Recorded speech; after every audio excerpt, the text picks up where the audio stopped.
오늘 은혜 받으신 말씀은 룻기 1장 15절부터 18절 말씀입니다. 룻기 1장 15절부터 18절 말씀을 다 같이 봉독하시겠습니다.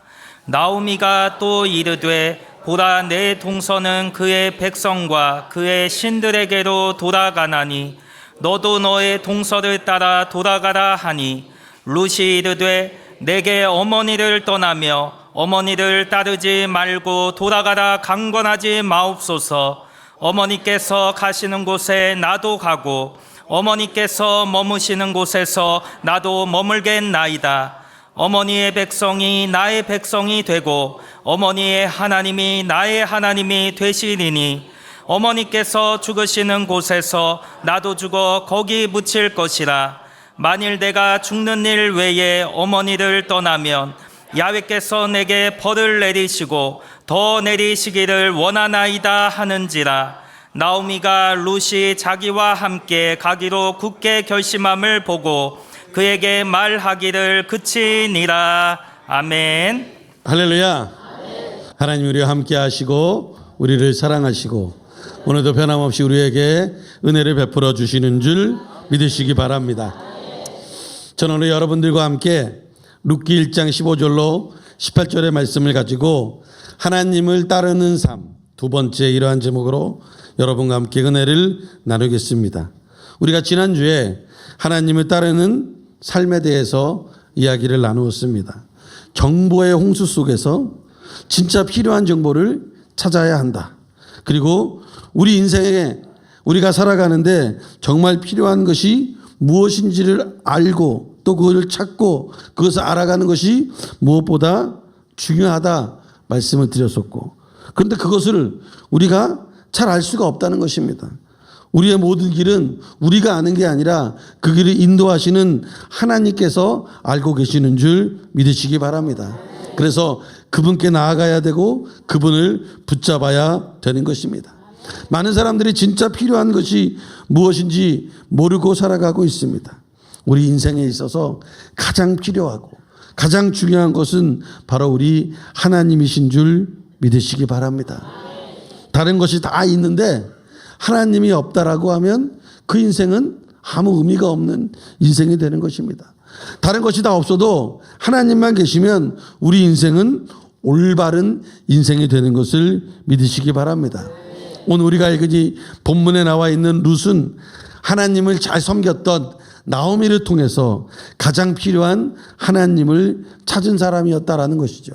같은 시기에 같은 상황에 오르바라고 하는 사람이 있었는데 자기에게 필요한 것을 잘못 찾아갔습니다.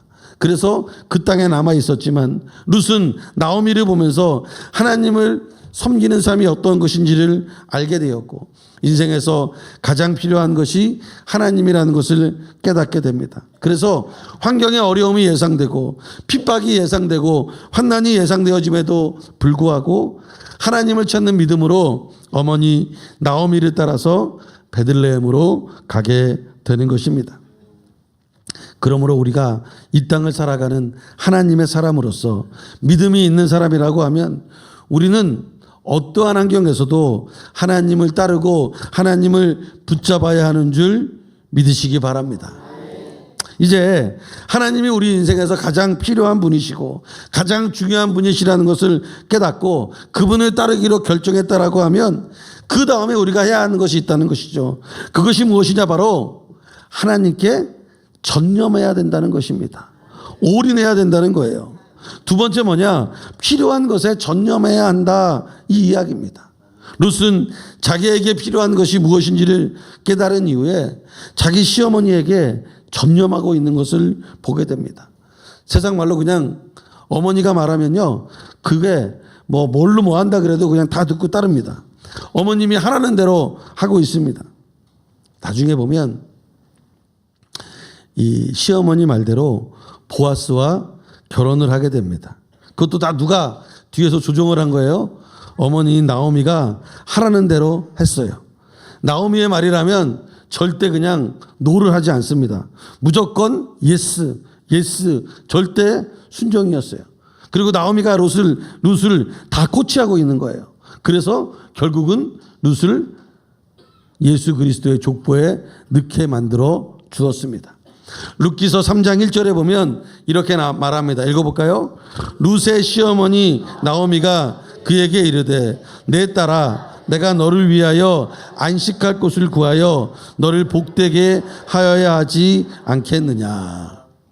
이게 무슨 말이냐면요, 말은 좀 이렇게 거창하게 너를 위하여 안식할 곳을 구하여 너를 복되게 하여야 하지 않겠느냐 이렇게 얘기한 것은 나오미가 룻에게 너 내가 시키는 대로 해라. 그러면 너 좋은 자리에 갈 수 있게 해주겠다. 이 이야기를 한 거예요. 네가 안식할 곳 그곳을 찾아야 되는데 너를 복되게 하겠다. 그러니까 내가 시키는 대로만 해라 이야기를 합니다. 그리고 3장 3절로 5절에 이렇게 시켜요. 읽어볼까요? 그런즉 너는 목욕하고 기름을 바르고 의복을 입고 타작마당에 내려가서 그 사람이 먹고 마시기를 다 하기까지는 그에게 보이지 말고 그가 누울 때에 너는 그가 눕는 곳을 알았다가 들어가서 그의 발치 이불을 들고 거기 누우라. 그가 내 할 일을 내게 알게 하리라 하니 룻이 시어머니에게 이르되 어머니의 말씀대로 내가 다 행하리이다 하니라. 여기 보면 시어머니인 나오미가 룻에게 시키는 일치고는 조금 이상한 일을 시킵니다. 자기 아들하고 결혼한 며느리인데 며느리에게 보아스가 이렇게 잘 때 들어가라는 그 이야기를 하는 것이에요. 그리고 그 이야기를 들은 룻은 좀 거부감이 들어야 되는데 룻은 그냥 나오미 말에 순종합니다. 나오미의 뜻대로 나오미가 하라는 대로 합니다. 그리고 결국 보아스와 결혼을 하게 되고 룻은 다윗의 조상에 당당히 이름을 올리게 됩니다. 여기서 룻이 위대한 것은 뭐냐? 자기가 필요한 것을 깨닫고 나서는 그냥 나오미가 하라는 대로 했다라는 것입니다. 무슨 말을 하든지 조금 자기가 생각하기에 이거는 좀 아닌 것 같은데 라고 하는 마음이 왜 없겠어요. 그럼에도 불구하고 룻은 그냥 나오미에게 올인했습니다. 근데 여기에 중요한 게 있어요. 이스라엘 법에는 기업 무르기라고 하는 법이 있습니다. 이게 굉장히 중요해요. 여러분 그 룻기서 2장 20절에 이렇게 말합니다. 읽어볼까요? 나오미가 자기 며느리에게 이르되 그가 야훼로부터 복받기를 원하노라. 그가 살아있는 자와 죽은 자에게 은혜 베풀기를 그치지 아니하도다 하고 나오미가 또 그에게 이르되 그 사람은 우리와 가까우니 우리 기업을 물을 자 중에 하나이니라 하니라. 여기에 처음으로 기업 무르기라고 하는 이야기가 나옵니다. 이 기업 무르기라고 하는 것은 무엇이냐? 이스라엘 사람들이 자기들의 신앙과 자기들의 민족을 이어가기 위한 하나의 법도와 같은 것, 규율과 같은 것이에요. 왜냐하면 이스라엘에는 두 가지의 사상이 있다라고 제가 누누이 말씀드렸지 않습니까? 그래서 성경을 볼 때, 특히 구약을 볼 때는요, 이 이스라엘의 두 가지 사상을 염두에 두고 봐야 돼요. 첫 번째가 뭐냐? 바로 선민 사상. 우리가 택함 받았다. 이스라엘이 이게 너무나 강합니다. 지금도 전쟁 중에 있는데 이게 너무나 나는 택함 받았고 다른 사람들은 택함 받지 못했다. 그래서 이스라엘은요, 자기들은 이스라엘 사람이라고 유대인이라고 이야기하는데 다른 나라 사람들은 미국 사람, 일본 사람 이런 얘기 안 해요. 다 그냥 뭐예요? 이방인이라고 이야기를 합니다. 그러니까 우린 택함 받았고 나머지는 다 못 택함 받음. 그 두 가지로 나눠요. 그게 이제 이스라엘의 그 사상이에요. 선민 사상. 제가 어떤 분에게 들었는데 제주도 분에게 들었거든요. 제주도에서는요, 사람을 구분하는 게 있대요. 제주도민이 아닌 사람들을 뭐라고 부르냐? 육지 것들이라고 부른대요. 제주도 아닌 사람들은 그냥 서울 사람, 부산 사람, 광명 사람 이런 거 없이 그냥 육지 것들 이라고 부른다고 이야기를 하더라고요. 그래서 한바탕 크게 웃었습니다. 비슷한 거예요. 이스라엘 아니면 다 이방인인 거야. 자기네들만 뛰어나고 나머지는 뛰어나지 않다. 이렇게 생각을 하는 겁니다. 우리만 택함 받았다. 또 하나가 뭐냐? 바로 이 메시아 사상이에요. 이 메시아 사상이라는 건 뭐냐? 우리 민족에게서 누가 나온다는 거예요? 메시아가 나온다. 우리 민족을 구원하고 이 세상을 구원할 메시아가 나온다. 그래서 자기네들이 선민인 거예요. 택함 받은 민족이라는 거예요. 왜? 우리 민족에게서 메시아가 나오니까. 그래서 이스라엘의 가장 중요한 사상은 메시아 사상이에요. 우리 민족에게서 메시아가 나온다. 그래서 신앙과 민족을 이어가기 위한 법도로 자기네 민족이 끊어지면 안 됩니다. 어떻게 해서든지 민족을 이어가야 돼요. 여러분, 이스라엘이 다른 모든 로마도 멸망당했고 다 멸망당해서 이 지구상에서 나라가 없어져 버렸지 않습니까? 그런데 유일하게 멸망당했음에도 불구하고 1990 몇 년도에 이렇게 이스라엘이 다시 복권을 하잖아요. 우리나라랑 비슷하게 복권을 하는데 그 나라를 세우게 뭐 때문에 그러냐? 이 메시아 사상 때문에 그래요. 우리 민족에게서 나오기 때문에 어떻게 해서든지 자기네들끼리 결혼도 하고 자기네들끼리 묶고 있습니다. 우리 민족이 없어지면 안 돼요. 그러면 이 땅에 소망이 없는 거기 때문에. 그 사상의 일환으로 뭐가 나오냐? 이 기업무르기라고 하는 것이 나오는 거예요. 자기 민족에게서 메시아가 나오기 때문에 가게가 끊어지면 안 됩니다. 그러려면 만약에 큰형이 아이를 낳지 못하고 죽게 되면 후사를 이어가기 위해서 그 둘째가 큰형의 아내를 통해서 아이를 갖게 하는 것. 이것이 기업무르기예요. 이스라엘 사람들이 제일 싫어하는 민족이 있어요. 제일 싫어하는 사람들이 있습니다. 그게 누구냐면 다른 모압 사람도 아니고 이런 사람들도 아니고 같은 민족이었는데 이거를 배신한 사람들을 누구라고 하냐면 사마리아 사람이라고 합니다. 왜 사마리아 사람을 싫어하느냐? 이 사마리아 사람들은 다른 민족과 결혼을 해버렸어요. 그래서 거기서 자녀들을 낳고 거기서 이제 후사를 이어가기 때문에 우리 민족의 정체성을 없애버린 그런 사람들이기 때문에 이 사람들이 싫어합니다. 근데 이 사람들이 어디에 모여 살았냐? 사마리아에 모여 살았습니다. 그래서 이스라엘이 사마리아를 거쳐가지 않고 다 돌아갑니다. 그러니까 예수님께서 수가성 우물가에서 사마리아 여인을 만난 것은 어마어마한 사건인 거예요. 어떻게 사마리아 사람하고 말을 섞을 수가 있느냐. 그래서 제자들도 예수님 가고 나서 나중에 온 거예요. 왜? 사마리아 거기를 지나가기 싫어가지고. 그런데 이 사마리아 사람들을 그래서 이스라엘 사람들이 싫어합니다. 왜? 이방 민족과 결혼해가지고 아이를 낳기 때문에 여기서는 소망이 없다. 이 사람들이 우리 민족을 말살하려고 한다. 그래서 그들을 싫어합니다. 신약 성경에 보면 이 기업무르기를 잘 몰라가지고 그 우문을 하는 경우가 나와요. 그게 이제 기업무르기에 대한 것이 부활 논쟁으로 이어지면서 거기에 대한 이야기가 나오는데 그게 마가복음에 나옵니다. 마가복음 12장 20절로 23절에 보면 이렇게 말합니다. 읽어볼까요?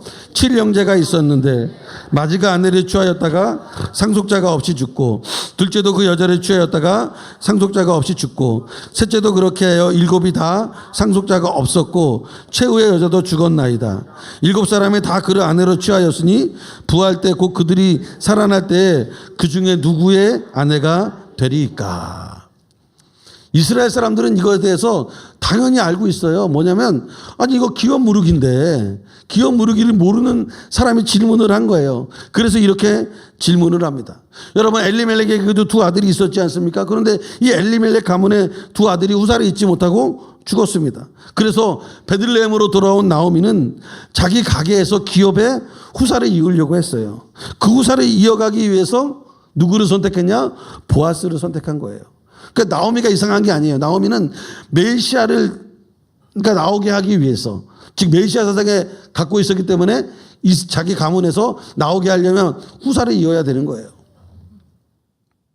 여러분, 이 엘리멜렉의 가문은 끝난 거잖아요. 아들 둘이 죽었으니까, 거기다 아이도 없이 죽었으니까 끝난 거예요. 그럼에도 불구하고 나오미와 룻을 통해서 그 가문이 다시 그냥 다 끝났음에도 불구하고 다시 부활하게 되는, 다시 살아나게 되는 거예요. 그래서 그 후사를 이어가기 위해서 친족인 보아스를 선택합니다. 근데 보아스 앞에 순서적으로 한 명이 더 있었어요. 근데 그 사람을 이제 익스큐즈를 하죠. 죄송하다 하고 그 보아스가 엘리멜렉 가문의 기업무르기로 나오미의 며느리인 룻을 아내로 맞이하게 됩니다. 그래서 그 가문이 다시 되살아나게 되고, 그래서 그 가문이 다윗의 조상이 되고 예수님의 조상이 되는 것입니다. 근데 이거는 나오미는 잘 알지만 누구는 몰라요? 룻은 몰라요. 룻은 모압 사람이기 때문에. 왜냐하면 룻은 모압 여인이기 때문에 이런 거 잘 모릅니다.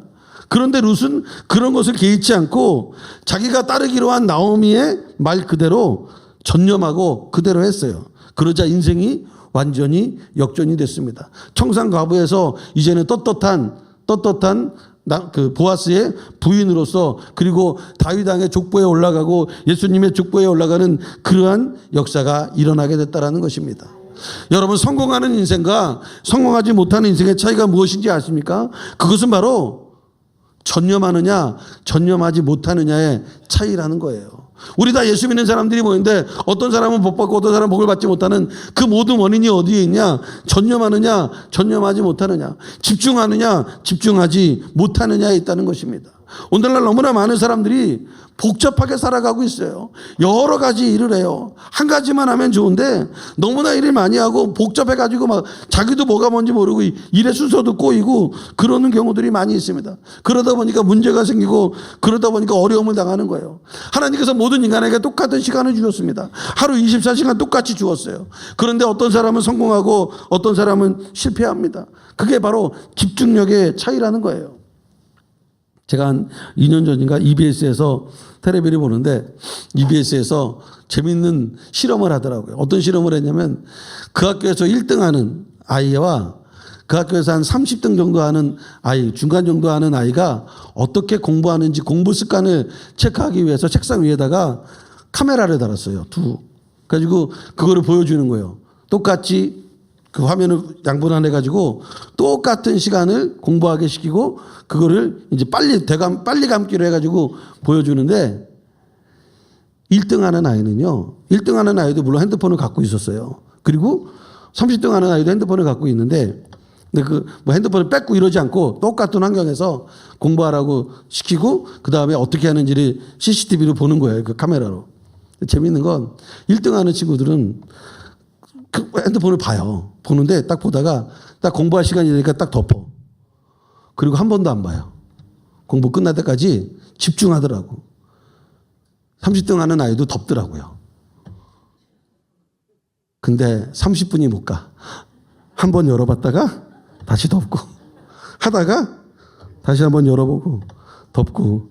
근데 이제 이 길 하다가 시간이 지나니까 공부는 덮고 이거만 보고 있어. 아, 이게 똑같이 하고 똑같이 하는데도 이게 차이가 있구나라고 하는 것을 보여주더라고요. 그래서 집중의 차이라는 거예요.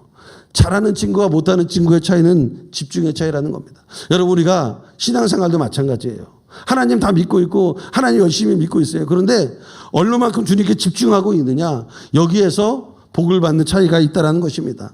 여러분, 기도도 마찬가지인 것 같아요. 기도하는데 많은 분들이 전념하지 않은 경우가 있어요. 기도하다가 말은 기도하는데요, 생각은 딴 데가 있습니다. 불을 끄고 왔나? 가스를 잠그고 왔나? 별 생각을 다 해요. 뭐 한국에서 뭐 어디도 갔다 오고 미국도 갔다 오고 일본도 갔다 오고 막 기도하다가 막 그러다가 시간만 보내는 경우가 많습니다. 여러분, 기도에 전념하라고 말하고 있어요. 사도행전 2장 42절은 이렇게 말합니다. 읽어볼까요? 그들이 사도의 가르침을 받아 서로 교제하고 떡을 떼며 오로지 기도하기를 힘쓰니라. 오로지 기도하기를 힘썼다 말하고 있습니다. 사도행전 6장 4절에도 이렇게 말합니다. 우리는 오로지 기도하는 일과 말씀 사역에 힘쓰리라 하니. 사도들이 무엇을 했다? 오로지 기도에 힘썼다. 이 오로지란 말은 뭡니까? 전념했다는 거예요. 거기에 올인했다는 것입니다. 그것에 모든 영향을 쏟아 부었다라는 것입니다. 그러니까 하나님의 역사가 일어나더라는 것이죠. 제가 일본에도 살아보고 미국에도 살아보고 한국에도 살아봤잖아요. 근데 제가 정말 가슴 아프고 좀 그런 게 영어 때문에 영어가 힘들어요. 근데 생각해보면 우리나라처럼 영어 공부 많이 하는 나라가 없어요. 초등학교 1학년, 아니 그 전부터 유치원 때부터 영어 배우잖아요. ABC부터 시작해서 배우는데 초등학교 6년, 중학교 3년, 고등학교 3년, 12년 동안 하루도 안 빼고 공부를 해요. 근데 영어를 못해. 뭐가 문제가 있는 거예요. 영어를 못해요. 하루도 안 빼고 공부하는데도 불구하고 영어를 못합니다. 왜 그렇습니까? 집중하지 않거든요. 집중해야 되는데 그냥 시간만 때워요. 고기만 딱 끝나면 달달달 외워가지고 고기만 끝나면 다 잊어버려요. 그러니까 문제가 생기더라는 것입니다. 집중해야 돼요. 그래야 늘어나는 것입니다. 제가 금요철에 때 한번 얘기한 것 같은데 개미와 배짱이 얘기가 있어요. 여러분 첫 번째 버전이 뭐냐면 우리가 알고 있는 개미와 배짱이는 개미와 배짱이가 있는데 여름에 개미는 열심히 일을 했어요. 그래서 돈을 모았습니다. 왜냐하면 추운 겨울이 올 걸 알고 있기 때문에. 근데 자기네들이 열심히 일하고 있는데 배짱이는 옆에서 기타 치고 띵까띵까 노는 거예요. 노래나 부르고 막 나무가지에 시원한 서늘한 데 앉아가지고 일하는 개미 보고 왜 저렇게 일하는지 모르겠다. 인생은 즐기고 놀아야지. 노세 젊어서 노세 막 그러면서 막 놀았어요. 근데 인생에 어김없이 어디가 옵니까? 여름이 지나면 겨울이 오는 거예요. 겨울이 되었는데 개미들은 모아놓은 돈 가지고 좋은 데 딱 앉아가지고 따뜻하게 이 난로 떼면서 편안하게 있다가 먹을 거 비축해 놓고 그냥 먹고 그러고 있었어요. 근데 배짱이는 추우니까 갈 데가 없는 거예요. 모아놓은 돈도 없고 아무것도 없으니까 갈 데가 없어요. 그러다가 개미들이 모아놓은 거 알고 있거든. 그래서 개미들한테 가서 제발 좀 나 좀 도와달라고 구걸하면서. 근데 개미들이 또 착하잖아요. 원래 열심히 사는 사람들이 심성이 착합니다. 그러니까 뭐라도 좀 주고 해서 배짱이가 그거 먹고 이게 추운데도 버티면서 있었어요. 그래서 여기서 우리에게 말해주는 건 뭐예요? 열심히 살아야 된다. 집중하고 열심히 살아야 된다. 공부도 열심히 하고 뭣도 열심히 해야지 나중에 겨울 다가올 때 우리가 그것을 견뎌낼 수 있지. 저 배짱이처럼 저러면 안 된다. 라고 하는 것을 우리가 가르쳐 주는 거잖아요. 두 번째 버전이 있습니다. 이거 아주 옛날에 옛날 얘기고요. 두 번째 버전은 뭐냐? 겨울이 되어서 개미가 똑같이 여름에 열심히 일해가지고 개미는 열심히 일하고 배짱이는 또 똑같이 노는 거예요. 띵까띵까 노는 겁니다. 근데 여름 내 벌어놓은 것으로 개미가 이제 겨울에 잘 지내고 있는데 배짱이는 아무 대비를 안 했고 놀기만 했으니까 배짱이가 집에 찾아온 거예요. 작년처럼 또다시 구걸을 하는 거예요. 달라고. 야, 너도 여름에 열심히 일하지 뭐. 왜 이렇게 했냐. 우리처럼 열심히 일해야지. 그리고 이 개미가 뭔가를 주려고 했더니 야, 아까운 거야. 저번에도 줬는데. 작년에도 줬는데. 근데 얘네들이 일할 때 개미들이 일할 때 옆에서 얘가 노래를 불렀잖아요. 노래를 좀 했나 봐요. 그러니까 야, 그러지 말고 우리 집에 와서 내가 돈 줄 테니까 먹을 거 줄 테니까 노래를 한번 불러주라. 그러니까 배짱이가 자기 주특기잖아 또. 놀았으니까 맨날 놀았으니까. 그래서 와가지고 또 노래를 불러줬어요. 그러니까 이제 개미 입장에서는 그냥 적선하는 게 아니라 뭔가 해주고 그러니까 개미도 기분이 좋고 이 배짱이도 뭔가 하고 얻었잖아요. 너무 좋은 거야. 그래서 이제 살게 됐어요. 3년째가 됐습니다. 이번이 세 번째 버전이야. 세 번째 버전은 뭐냐면요. 개미는 워낙 성실하니까 열심히 일을 했어요. 그러니까 일해가지고 딱 이제 겨울이 찾아와서 자기네도 또 다 모아가지고 이제 따뜻하게 이제 지내고 있는데 근데 너무 따뜻하다 보니까 좀 무료한 거예요. TV도 보고만 했는데 이제 겨울이 길잖아요. 근데 이쯤 되면 누가 와야 돼요 지금? 배짱이가 와야 되는데 배짱이가 안 와. 이상하다. 어디서 또 굶어 죽거나 아니면 또 쓰러져서 추워가지고 동사당한 건 아닌가? 이런 걱정이 들었어요. 그래가지고 왜 안 오지? 올 때가 됐는데. 그 노래도 한번 듣고 싶긴 한데. 그러고 있는데 갑자기 집에 초청장이 왔어요. 근데 열어보니까 티켓이야. 무슨 티켓인지 아세요? 콘서트 티켓이에요. 배짱이들이 모여가지고 콘서트를 열어버린 거예요. 보니까 가격이 상당해요. 가격이 싸지가 않아. 그래도 겨울 내내 좀 무료하잖아. 집에만 있으니까. 그래가지고 거기에 써 있는 대로 갔더니 개미들이 인산이 낸 거예요. 그 티켓으로 가격을 해서 줬더니 보니까 자기네들이 여름에 모아둔 것보다 더 많이 벌었어 걔네들이. 이게 세 번째 버전입니다. 그래서 개미도 살고 배짱이도 살았다. 여러분 제가 예전에 저희 학교 다닐 때 공부 열심히 하는 친구들이 있고 맨날 놀고 뭐 춤추고 막 그때는 그렇게 하는 친구들이 굉장히 공부도 못하고 막 지금은 안 그래요. 지금은 똑똑한 애들이 그런 거 하는데 예전에는 제가 뭐 초등학교 중학교 때만 해도 그랬다는 거예요. 그래서 우리가 그런 친구들을 뭐라고 불렀냐면 날라리라고 불렀다. 죄송합니다. 이런 데서 이런 얘기해서 죄송한데 딴따라 날라리라고 불렀단 말이에요. 그런데 지금 보세요. 그 친구들이 얼마나 더 많이 버는지 몰라. 여러분 다음 주 토요일은 광화문 가면 안 돼요. 3월 21일 날 BTS가 콘서트를 한답니다. 그것도 광화문에서. 시내 나가면 시내는 이제 다 막힙니다. 거기 뭐 역도 다 무정차 통과하고 그걸 또 넷플릭스라고 하는 세계 기업에서 라이브로 생중계를 보여준대요. 예전에는 우리가 딴따라라고 불렀던 그 친구들이요. 지금은 뭐 국위선양을 하고 있어요. 국위선양을. 제가 왜 이야기를 드리냐. 여러분 그 노래 그냥 띵가띵가 하는 그 노래도 열심히 하니까요. 3년만 지나니까 콘서트를 열더라고요. 뭐든지 우리가 열심히 해야 돼. 열심히 안 하면요. 안 돼요. 개미들은 워낙 열심히 사니까. 근데 그 딴따라 했던 그 친구들도 계속 딴따라라 그래서 죄송한데 열심히 하니까 결국은 먹고 살게 되고 아니 더 많이 벌게 되는 그런 일이 벌어지더라는 거예요. 그래서 여기서 말하는 중요한 내용은요. 전념해야 돼. 노는 것에도 전념하면 길이 열리더라는 거예요. 그렇다고 계속 놀란 얘기는 아닙니다. 누가복음에 보면요. 이와 비슷한 얘기가 나와요. 마리아와 마르다의 이야기가 나옵니다. 예수님께서 나사로의 집에 가니까 나사로의 집에 이제 예수님이 오신다니까 얼마나 기뻐요. 여러분 주의 종이 신방한다 그러면 여러분 기쁘잖아요. 그러니까 신방으로 온 거예요. 예수님이. 그러니까 얼마나 기뻐요. 그래서 마리아와 마르다가 야 뭔가를 만들어서 좀 대접도 하고 집도 청소하고 깨끗하게 해야겠다. 그래서 청소도 열심히 하고 그다음에 뭐 음식도 만들고 막 했는데 따뜻한 걸 드려야 되니까 예수님이 말씀 증거하고 있음에도 불구하고 마리아와 마르다가 나가서 막 음식을 하고 있는데 갑자기 누가 없어졌어요? 마리아가 없어졌어. 자기랑 같이 하고 있었는데 마리아가 없어졌어요. 보니까 마리아가 어디가 있어요? 예수님 무릎 앞에 앉아가지고 말씀을 듣고 있어요. 그러니까 마르다 입장에서 보면 화가 나요, 안 나요?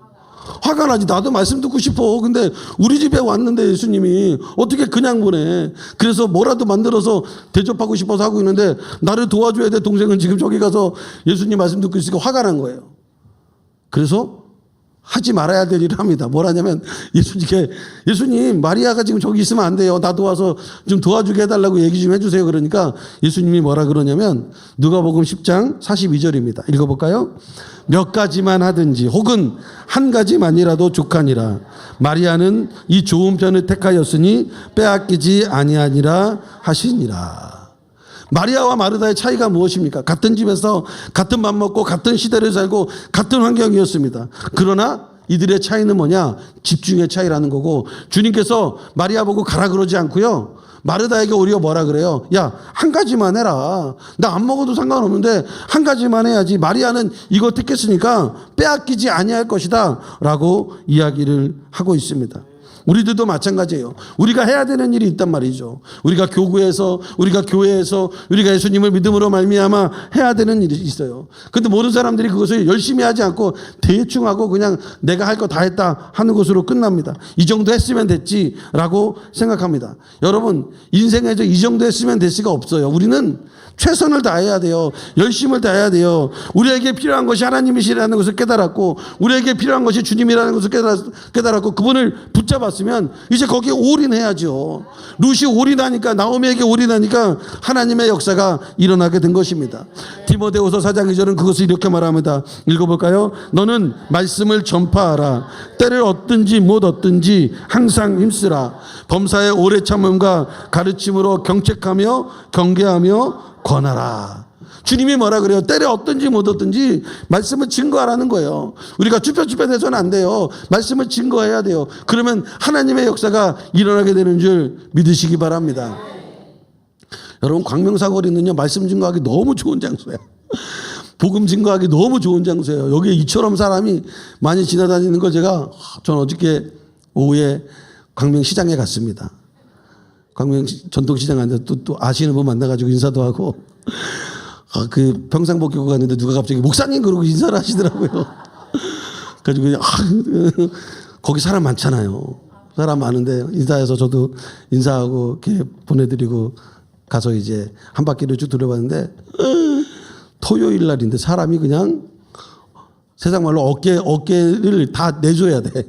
부딪혀가지고 어깨 부딪히는 거 뭐라 그러면 안 돼. 다 부딪히게 돼 있더라고요. 야, 그래서 어저께 광명시장 오랜만에 가서 한번 쫙 보면서 야, 여기는 뭐 전도할 때가 그냥 엄청나게 많다라고 생각을 했어요. 그래서 앞으로 좀 그런 마음도 들었습니다. 이 상인들에게 어떻게 하면 전도를 잘할 수 있을까라고 하는 마음이 어저께 들었어요. 여러분 우리가 무엇을 하든지 간에 어떤 일을 하든지 간에 주님 일에 힘써야 된다라고 성경은 말하고 있는 거예요. 때려 얻든지 못 얻든지 복음을 증거하라고 말하고 있는 것입니다. 우리 예수 믿는 사람들이 열심을 내지 않는 경우가 많아요. 아니 그냥 대충 하고 요 정도까지만 하면 됐지 너무 더 깊이 하지 말아야지 라고 생각할 때가 있습니다. 그런데 하나님께 전념하고 열심을 다하고 하나님께 모든 것을 올인하면 주님께서 우리의 삶을 준비하고 계시다는 거예요. 응답해 주겠다고 말씀하는 거예요. 세상 사람들은요 응답이 있는지 없는지도 모르는 그 일에 최선을 다합니다. 그런데 우리는 확실한 응답이 있음에도 불구하고 최선을 다하지 않을 때가 있다는 것이죠. 여러분 예레미야 33장 3절은 이렇게 말합니다. 읽어볼까요? 너는 내게 부르짖으라 내가 내게 응답하겠고 내가 알지 못하는 크고 은밀한 일을 내게 보이리라. 우리가 전심을 다해 기도하면 주님이 응답하겠다고 말씀하십니다. 응답을 할 때도 있고 안 할 때도 있다가 아니라 분명히 하겠다. 그리고 네가 알지 못하는 크고 은밀한 일을 내가 너에게 보여주겠다 말씀하고 있어요. 주님의 약속이 확실히 있잖아요. 그러니까 우리가 간절히 주님께 부르짖는 것입니다. 응답이 있다는 것을 생각하고 기억하고 부르짖는 거예요. 언제까지? 응답이 올 때까지 하는 거예요. 대충 하고 끝나면 안 됩니다. 대충 하고 해봐도 안 되네 어쩔 수 없네 아닙니다. 어쩔 수 없는 게 어디 있어요. 주님께 간절히 기도하면 하나님이 그 모든 것에 응답을 해 주십니다. 히브리서 11장 6절은 또 그것을 이렇게 말합니다. 읽어볼까요? 믿음이 없이는 하나님을 기쁘시게 하지 못하나니 하나님께 나아가는 자는 반드시 그가 계신 것과 또한 그가 자기를 찾는 자들에게 상 주시는 이심을 믿어야 할지니라. 주님께 나아가면 뭘 준다고요? 상을 준다는 것입니다. 그러므로 우리가 해야 되는 거예요. 하나님 일에 최선을 다해야 하는 거예요. 주의 일에 전념해야 하는 것입니다. 룻은 하나님의 사람 나오미의 말에 최선을 다해서 따랐습니다. 올인했습니다. 듣기 좀 어려운 말이었죠. 힘든 말이었죠. 왜 이런 걸 나에게 시킬까라고 하는 생각이 들 수도 있었죠. 그럼에도 불구하고 나오미가 하는 말에 최선을 다하고 올인하니까 이스라엘의 적군과 같은 모압 여인임에도 불구하고 하나님이 그를 들어 쓰셔서 충성과 믿음의 대가로서 인정을 받게 된 것입니다. 그러므로 우리들도 최선을 다해야 돼요. 믿음에 최선을 다하고 전도와 기도에 최선을 다할 때 올인할 때 하나님의 무한 축복과 상급을 받는 그러한 여러분들이 되시기를 주님의 이름으로 축원을 드립니다. 잠시 기도하겠습니다. 사랑이 많으신 주님 감사합니다. 오늘 저희들에게 주님께서 최선을 다하라고 전념하라고 올인하라고 말씀해 주심을 감사합니다. 룻이 나오미의 말에 최선을 다해서 그 말을 들었고 그 말에 노를 하지 않고 예스 하면서 그 말을 그대로 따랐을 때 보아스의 아내가 되었고 다윗 왕의 조상이 되었고 예수 그리스도의 족보에 올라갔고 신약성경 마태복음에 당당히 이름을 올리는 믿음의 백성이 되었습니다. 모압 여인임에도 불구하고 말씀에 순종하고 전념하니까 하나님께서 그를 들어 쓰셨습니다. 여러분 우리들에게도 하나님 우리들에게도 그러한 역사가 일어나게 하여 주시옵소서. 주님이 가장 필요한 분임을 알고 깨닫고 이 자리에 나왔사온데 주님 저희들이 전념하게 하여 주시고 기도에 전념하고 전도에 전념하고 선교에 전념하고 주의 말씀에 전념함으로 말미암아 하나님이 부어주시는 물붓듯이 부어주시는 축복과 상급과 은혜를 받는 저희들이 되게 하여 주시옵소서. 그리하여 아버지 하나님 앞에 정말 믿음의 대가로서 인정받는 그러한 역사가 우리들에게 임하게 하여 주시옵소서. 감사합니다. 예수님의 이름 받들어 간절히 기도드립니다. 아멘.